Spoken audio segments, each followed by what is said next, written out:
कांठ में अखिल भारतीय ब्राह्मण महासभा पंजीकृत के तत्वाधान हुई बैठक में ब्राह्मण समाज के लोगों ने दरोगा भर्ती परीक्षा में दिए गए विवादित प्रश्न को लेकर ऐतराज जताया और शासन प्रशासन से कड़ी कार्रवाई की मांग की।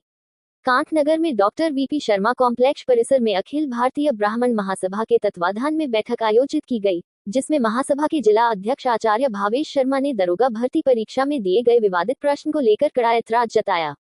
यहां बैठक में मौजूद ब्राह्मण समाज के लोगों ने एक स्वर में इसकी पुरजोर निंदा करते हुए शासन प्रशासन से कड़ी कार्रवाई और निष्पक्ष जांच कराने की मांग की। इस अवसर पर आरएसएस को सेवा गतिविधि के जिला संयोजक पंडित विकास शर्मा, कुलदीप कौशिक, नवदीप शर्मा, शिव शर्मा, अभि शर्मा, यतेंद्र शर्मा, अनिल शर्मा, संजय कौशिक, अंकुर शर्मा, संजय कुमार कौशिक, मुकेश शर्मा, संदीप शर्मा आदि ब्राह्मण के लोग उपस्थित रहे।